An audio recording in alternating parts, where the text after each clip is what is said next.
Sakha umuntu uNkulunkulu semsebenzini seluhlanga olusha olukhishiwe emandleni obumnyama, the new race of the redeemed from the power of darkness. Hashem is at work emshadweni marriages. I'm talking about marriages. Umshado or marriage, it's one of the things that Satan has taken over. Into ekufana ngabe is sacred, isenziwe legally. Yonke into legally ehamba nge-constitution, ngama-laws ezwe, leyo nto leyo eyasezweni. But anything that is sacred, eka Hashem. Kunama-divorce amaningi emishadweni. Abantu ba-understand ukuthi why. It is because it is legal. Divorce is the legal termination of a marriage.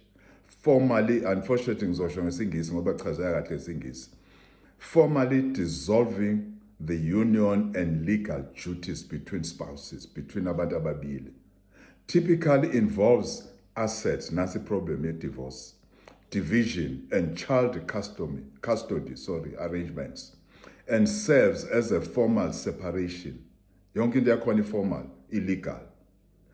Often termed, ibizwa ngokuthiwa naku formally separation, ibizwa ngokuthiwa ama dissolution of marriage. Example, legal process. It is a formal court order process that separates couples. Why kuze kufike lapho? It is because it was a contract marriage. Let me explain the contract marriage issue to you. Legally married means a voluntary, lifelong union between two people that is recognized by state law, a contract law, and recorded by government authorities. Njengo Home Affairs South Africa. It requires a ceremony conducted by an authorized officer with witnesses. Bengishadisa nami. I understand this fully.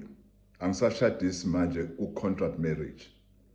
It requires a ceremony conducted by an authorized officer with witnesses. People know that. Granting in the couple full legal marital rights, obligations, and formal documentation.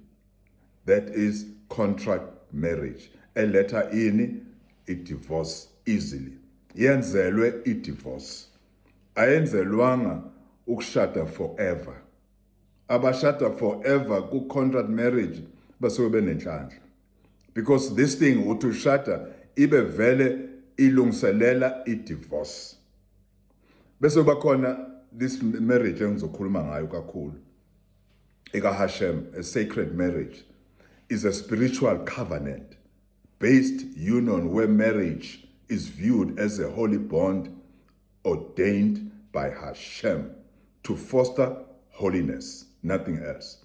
Hayi ukulwa, ukuxabana, ukuzondana, ukubanga, but foster holiness, character growth, and mutual service, rather than just personal happiness. It represents a threefold cord involving the two parties and Hashem. Yibo bobabili abashadayo uno Hashem phakathi kwabo. Often viewed as a reflection of divine love or a tool for spiritual transformation. That is now a sacred marriage. Sengikhuluma nasebeshadile. Abaningi abantu vele bashade nge-contract marriage. And it's amazing, the contract marriage normally ifuna abantu besifazane kakhulu. Umuntu wesifazane uma ungakamenzeli i-contract marriage, uthatha ngokuthi you don't love her. I'll tell you why. Because this is what it does to women, or to the one who has no assets, or to the one with assets. Yenza ukuthi abe secured, not ngothando, but secured materially. Ukushada kwaqala kwakuvele kusecurisha umuntu wesifazane ukuthi abe nesecurity ngokuba nomyeni ozomondla, ozomnakekela, amprovide with all of her needs. Njoba no Hashem ngesikhathi enza ijudgment uthi umuntu wesifazane usezobheka idingo zakhe zonke sezizoba kumyeni wakhe endodeni yakhe, kusho Hashem. Ngeke manje ahambe lalela bonke abantu njoba uEve walalela uHasathana. Wathatha into ayinikwa manje uHasathana, hayi into ayinikwa uAdam. So uHashem wayibeka lento yacaca ukuthi umuntu wesifazane kufuneka azike manje ukuthi ama-desire akhe or i-desire yakhe will be only uhusband wakhe, not omunye. There is a problem in contract marriage. Ukuthi lokhu kubahlanganisile kokwakha umndeni, because marriage is about ukwakha umndeni. Umndeni kabani na? Umndeni womuntu wesilisa. Yes, ngokuthi singabantu and imndeni emibili is involved. So imndeni emibili yenze njani? Iyahlangana. Kusho ukuthi nalowo wamama useyakheka nawo. But the main aim kwakheka isibongo, noma not isibongo, angingasho futhi isibongo, igama lababa la ekhaya. Undodana uphethe igama likababa wakho, ubaba wakho uphethe igama naye likababa wakhe. So in marriage ka Hashem, it's about ukwakha umndeni. Umndeni ke awakhiwa umuntu ongenayo i-leadership. Awakhiwa umuntu ongenayo uHashem, ngoba umndeni was constituted by Hashem from the beginning. So kusemqoka ukuthi umuntu wesilisa understand ukuthi umese ready ukuthi athathe umuntu wesifazane, athathe unkosikazi, kufanele kulunga yena kuqala. Uma yena elungile uzokwazi ukukhetha futhi unkosikazi omfanele. And uHashem will be part of choosing. Ngoba yonke into yenzayo uthembele kubani? KuHashem. Ake ngikhulume ke manje nasebeshadile. Into emnandi ngoHashem kunalento ye-grace that is sufficient. When we are weak, ngenxa ye-grace we become strong because kuHashem. So uma usushadile, uHashem gives us a second chance yokurepenta. Even though sesishade nge-contract marriage, akusho ukuthi okufuneka manje silahle yonke into siyichithe. You can repent and say bengingazi, manje sengibuyisela yonke into endaweni right. Nanoma sishadile nge-contract marriage, kodwa ngifuna manje umshado wethu ube yi-sacred marriage. Kusho ufuneka uthole umuntu ozonibusisa ngokaHashem, hayi ozonibusisa ngokwezwe, because we do not conform to this world.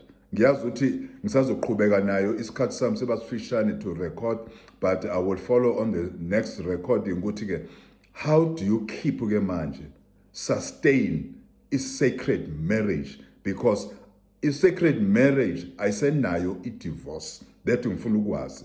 Awukwazi ukudivorce into ehlanganiswa uHashem ayihlukaniswa muntu. Uma uhlukanisa into ehlanganiswa uHashem, you have sinned against Hashem. So it is important ukwazi ukuthi le divorce ye contract vele yakhelwe inama izimpawu eseyibekiwe preparing for divorce already kungaka divorce. So uyazi ingakho ukuthi kushadwa nje kube divorce, noma ukuthi kushadwa kube khulunywa ngedivorce ukuthi ayilokhu ngeke kubekezelele, kusho ukuthi sizo divorce more than ukuthi sohlukana ukukhulunywa ngani nge-divorce, because we have a legal document elikuvumelayo ukuthi udivorce. But ku-sacred marriage awunayo legal document ekuvumela ukuthi udivorce. Une-covenant ebusiswe uHashem ya forever as long as niphila emhlabeni. So it is very important to understand that part. Yiko ngako ngithi eqala ngikhuluma nabangakashadi, sengikhuluma nabashadile ukuthi they must understand that. Ivideo yami ezolandela khona manje ngizokhuluma ukuthi emshadweni kuphathwana kanjani. Who is the leader and who is the follower, and how do you nobabili agree on things. Hashem bless you. Amen, amen, amen.